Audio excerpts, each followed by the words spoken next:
시작하겠습니다.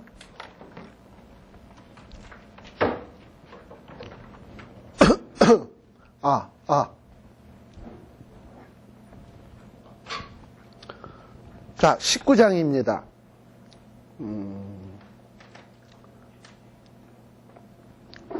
자, 이렇게 그 아수르의 군대장관 랍사게에게 조롱을 받았던 히스기야가 아마 마음이 찔리고 참 답답하니까 이제 어떻게 하기 시작을 했냐.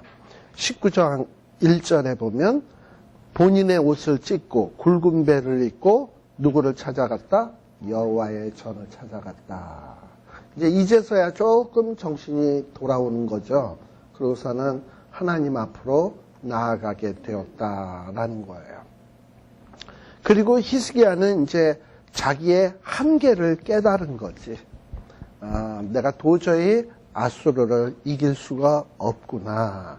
그래서 한계를 깨닫고 이 어려운 한계를 극복하려면 누구의 도움이 필요하다? 하나님의 도움이 필요하다.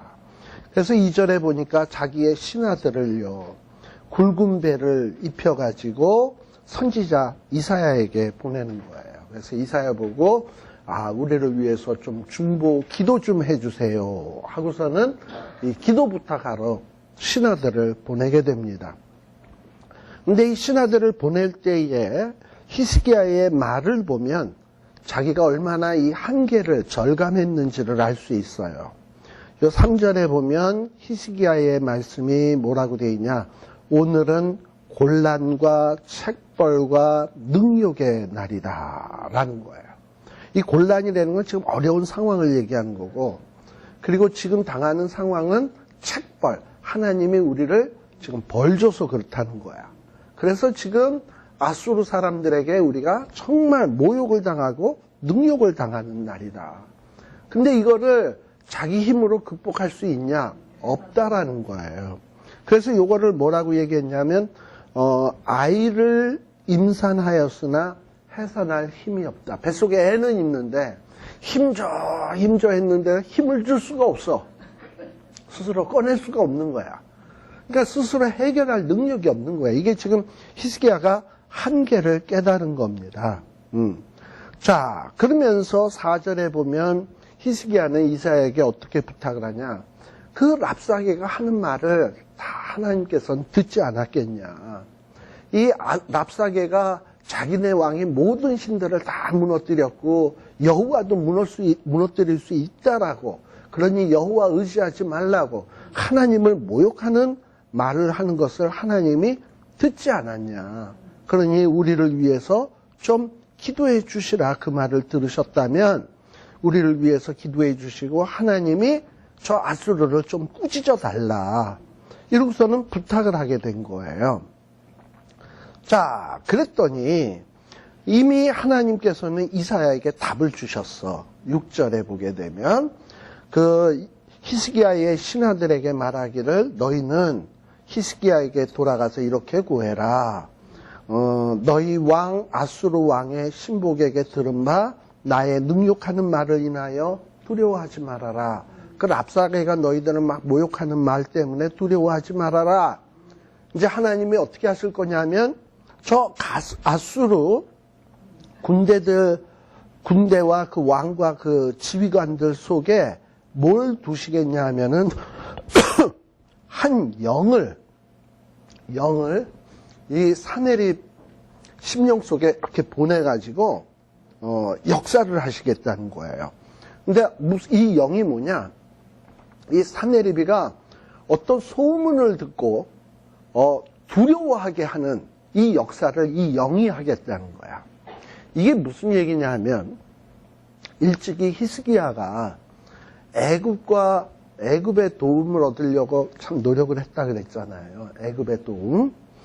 근데 이때 이 애굽은 어떤 상황이었냐면 애굽은요, 이 이방 나라가 애굽을 점령해가지고 애굽의 최고 왕 바로 왕으로 있었던 때가 있어요.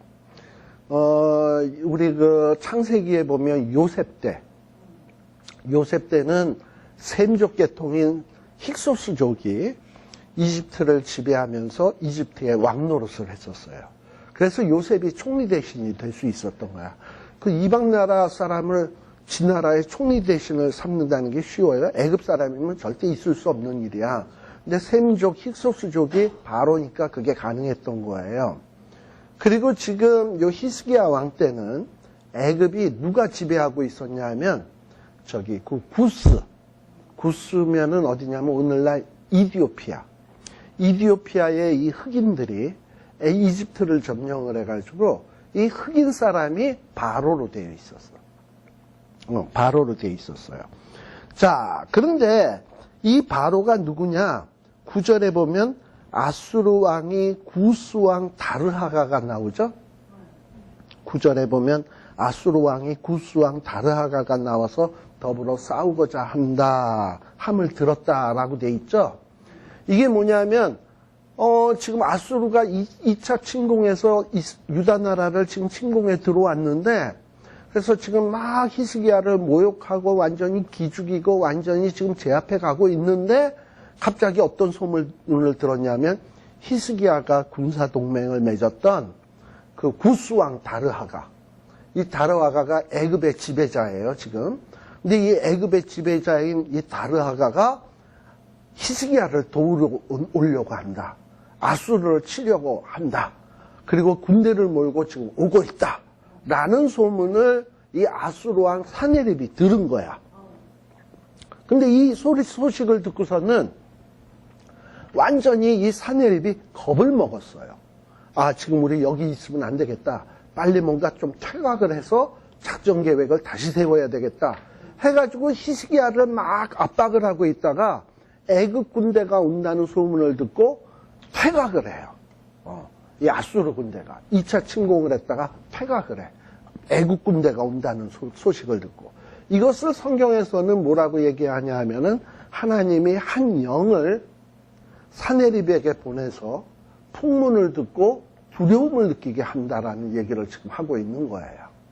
그래가지고 결국은 어떻게 되느냐 하면은 여기에 보면 그 7절에 하나님께서 한 영을 저의 속에 두어 저로 풍문을 듣고 어디로 돌아가게 한다? 본국 쪽으로 돌아가게 하겠다라는 거예요. 그리고 이제 본국 쪽으로 돌아가고 마지막에는 결국은 어떻게 되냐? 본국에 돌아가서는 그 사네립 왕이 칼로 죽임을 당할 거다라는 이미 예언을 딱 해준 거예요. 아니나 다를까 8절에 지금 랍사게가 여태까지는 어디 있었습니까? 저기 그 예루살렘에서 히스기야와 히스기야의 신하들을 막 유다의 방언으로 모욕하고 있었잖아요. 그랬는데 아마도 이 랍사게도 소문을 들은 것 같아. 이집트 군대가 쳐들어와 가지고 구스 왕 다르하가가 쳐들어와서 자기네 왕 사네립이 철수를 한다더라. 그러면 나도 지금 여기 있을 게 아니라 왕에게로 가봐야 되겠다. 왕이 어려움을 처할 수 있으니까.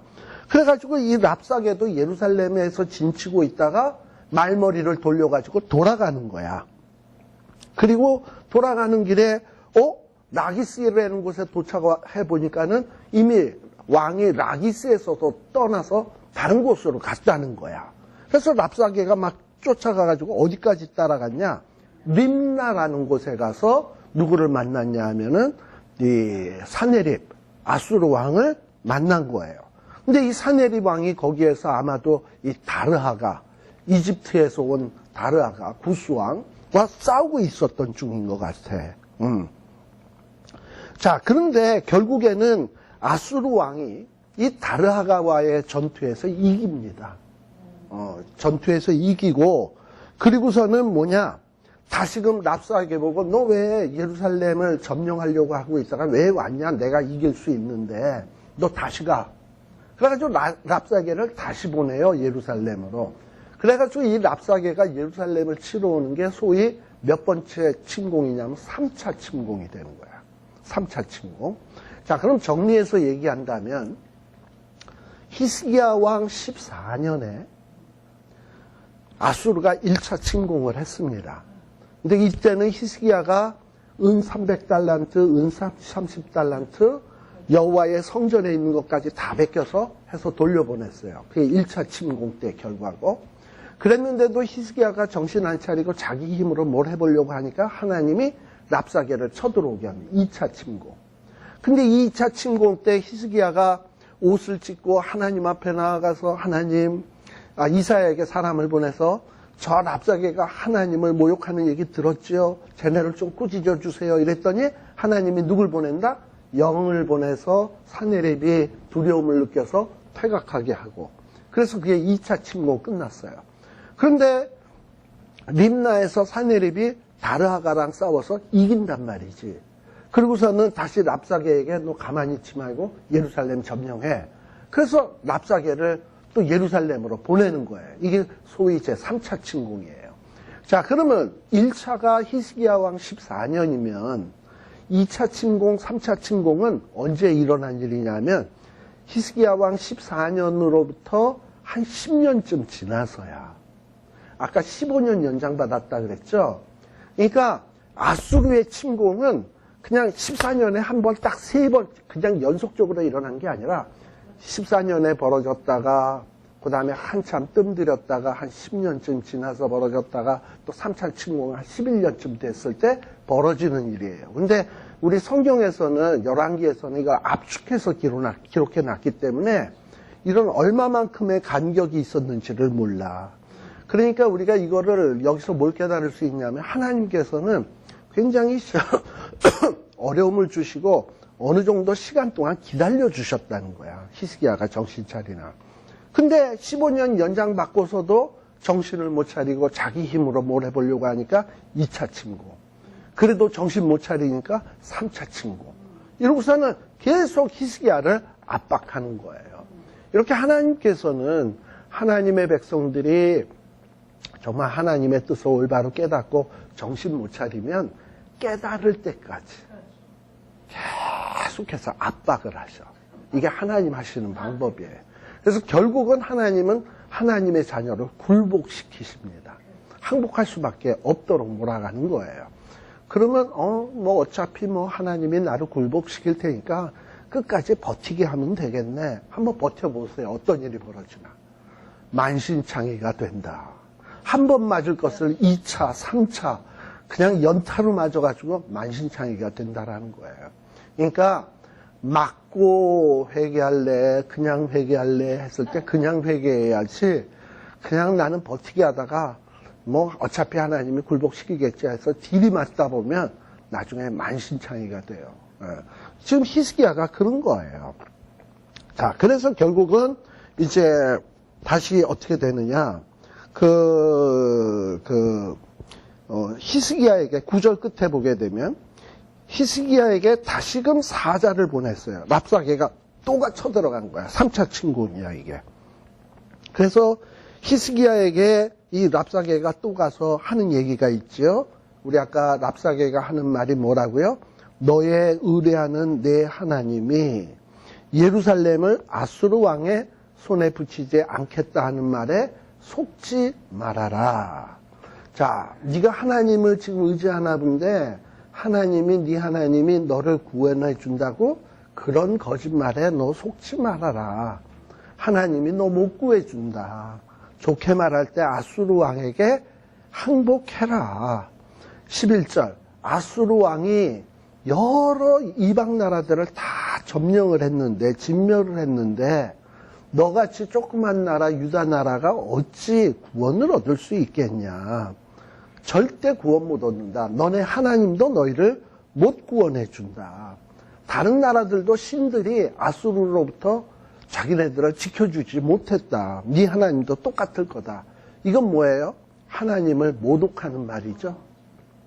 그러니까 이제 요 아수르 왕의 부하 랍사게가 하나님한테 딱 걸린 거야. 이건 지금 하나님을 모욕한 거야. 그러니까 히스기야가 이런 어떤 그 랍사게 왕의 편지를 받아들고 너 잘 만나서 나는 힘이 없지만 하나님은 힘이 있어. 너 하나님한테 다 잃을 거야. 이러고서는 14절에 보면 히스기야가 사자의 손에서 편지를 받아보고 그 편지를 가지고 어디를 갔다?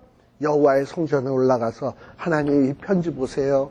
얘네들이 하나님을 이렇게 모욕해요. 이걸 가만두셔서야 되겠습니까? 이러고선 하나님 보고 도와달라고 기도하는 거예요. 15절에 보면 하나님은 홀로 하나님 아니십니까? 천지를 조종하신 하나님 아닙니까? 근데 저 아수르의 군대 장관, 저 조무래기 주제에 하나님을 모독하는데 하나님 가만 계셔서 되겠습니까? 하나님 귀를 기울여 들으시옵소서, 눈을 떠서 보시옵소서, 사내립에 사신 하나님을 회방하러 보낸 말을 하나님 들으시고 재난 좀 홍구멍 좀 내주십시오. 이러고선 하나님 앞에 기도하는 거예요.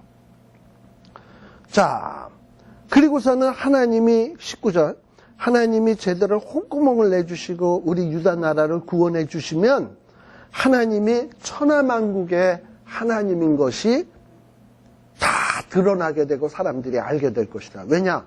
하나님이 아수르를 물리쳤다면 그 당시에는 아수르가 최고의 나라인데 최고의 나라를 하나님이 물리쳤다면 하나님이 최고가 되는 거잖아요.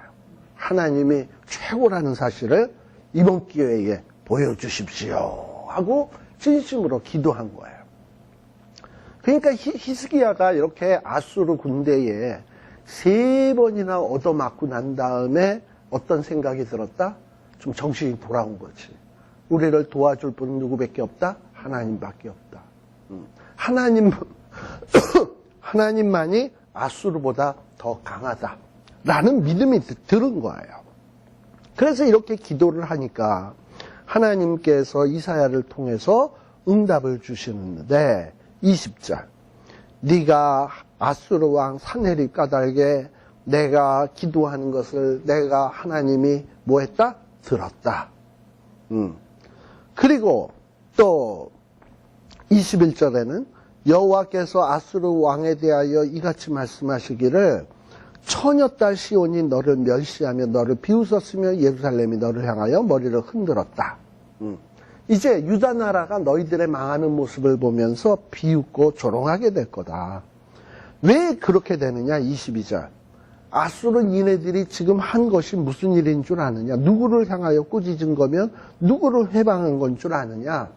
하나님께 대해서 감히 도전한 것이고 하나님께 까불었기 때문이다. 그래서 22절에 이렇게 이스라엘의 거룩한 자에게 너희가 그리하였도다. 이스라엘의 거룩한 자에게 회방하고 하나님을 꾸짖고 이랬던 것이다라는 거예요. 특별히 여기에 나오는 하나님에 대한 호칭을 이스라엘의 거룩한 자라는 표현을 씁니다. 보통 하나님을 묘사하는 말들이 참 많아요. 만군의 여호와, 천지의 주제, 이런 말들이 많은데 이것처럼 거룩한 자, 이스라엘의 거룩한 자라는 표현은 누구의 독특한 표현이냐면 이사야 선지자의 아주 독특한 표현입니다. 이사야 선지자의 아주 독특한 표현이에요.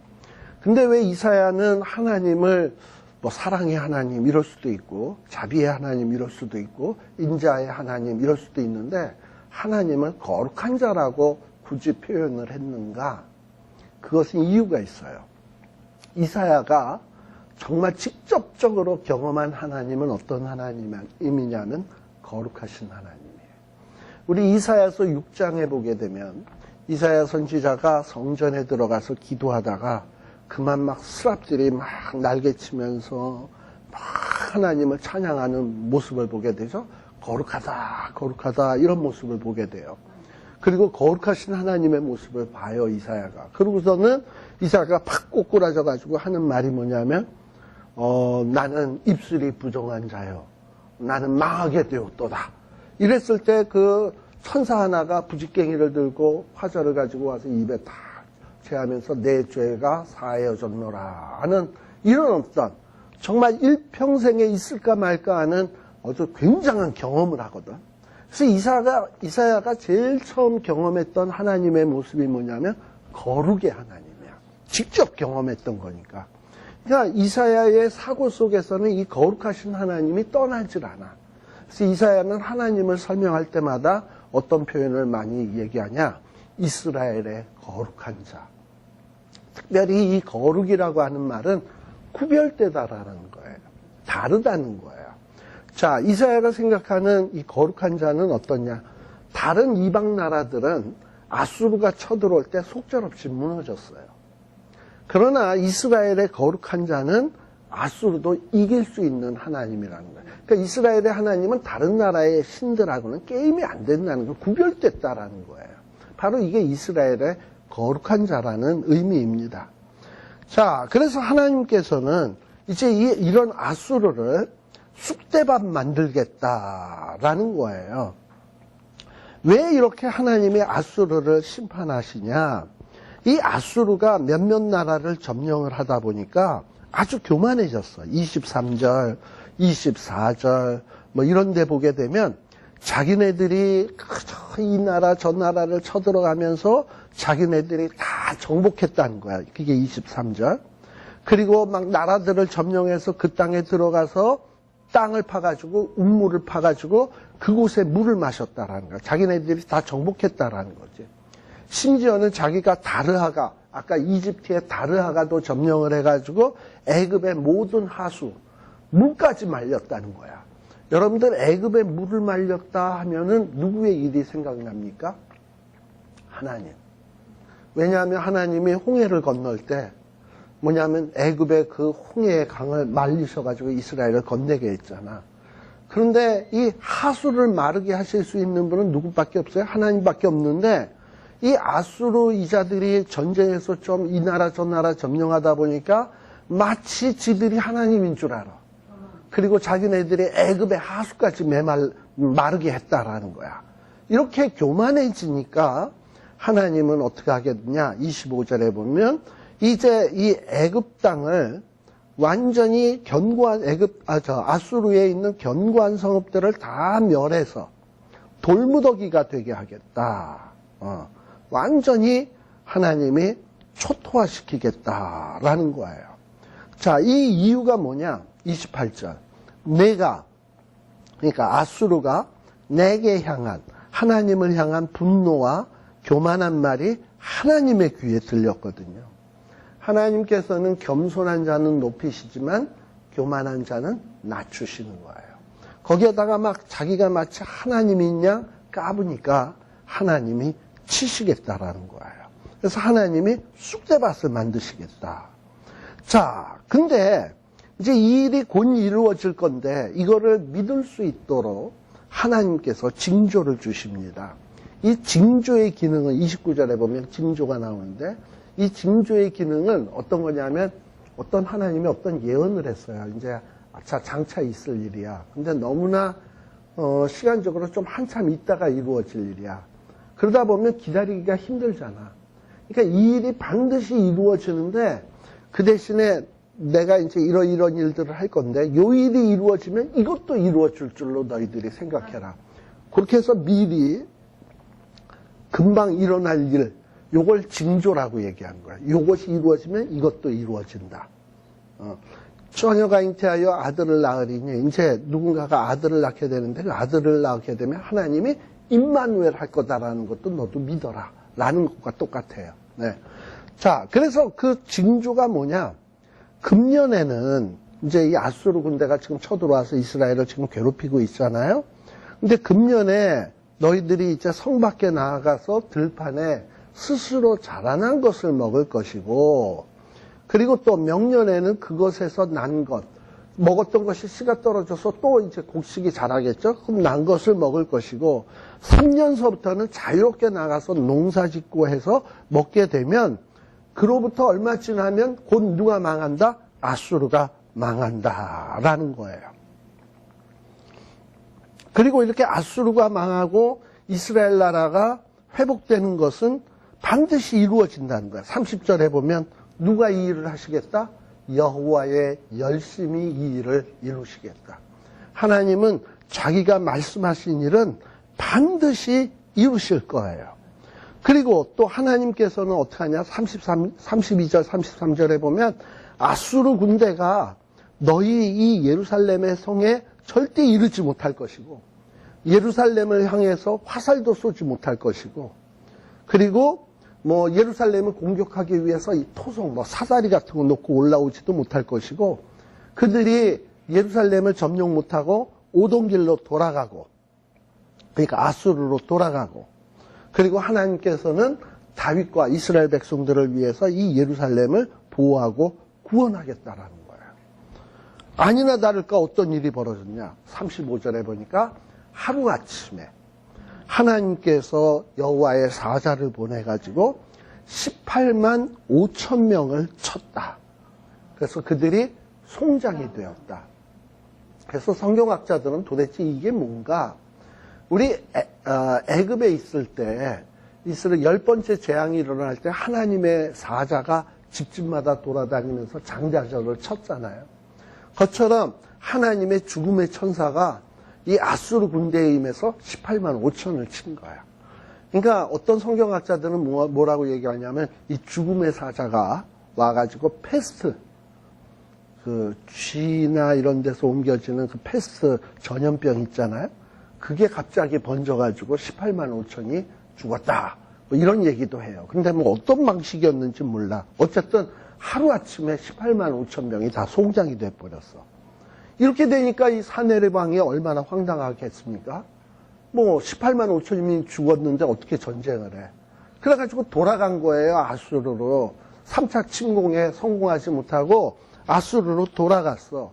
그래서 니누에, 자기의 그 아수르의 수도 니누에로 갔는데 어떤 일이 벌어졌냐. 니누에에서 자기의 그 신당에 들어가서 자기네들의 신에게 경배를 하는데 누가? 아드람, 멜렉, 사레셀, 이들이 이 사네리벨을 죽인 거야. 근데 이 아드람 멜렉과 사레셀이 누구냐? 바로 사네립의 아들들이에요. 그러니까 이 사네립이 누구에 의해서 죽느냐 하면 자기의 아들들에 의해서 죽어. 그러니까 이 아들들이 참, 아버지는 전쟁 나가가지고 승리도 못하고 18만 5천 명을 죽여가지고 지 목숨 하나 살겠다고 돌아와? 저딴 게 무슨 왕이야? 저딴 게 무슨 아버지야? 저런 아버지는 빨리 죽어야 돼. 그래서 죽이고 지들이 왕이 되려고 그랬어. 그랬는데 또 하나님은 어떻게 했냐? 엘살 핫돈이라고 하는 자가 이 아드람 멜렉과 이 사레셀을 또 죽여. 그리고서는 엘살 핫돈이라는 자가 왕이 되게 돼요. 그래서 아수르가 그야말로 이스라엘 침공에 실패를 해가지고 아주 굉장한 타격을 입게 되는 거예요. 자식 간에 막 죽이고 피 흘리는 사건이 벌어지게 되고, 그래서 이 아수르의 세력이 확 줄어들게 됩니다. 이로부터 얼마 지나지 않아서 결국은 아수르는 망하는 거예요. 자, 이렇게 지금 이 히스기야의 이 아수르 침공에 대한 이야기를 쭉 살폈는데요.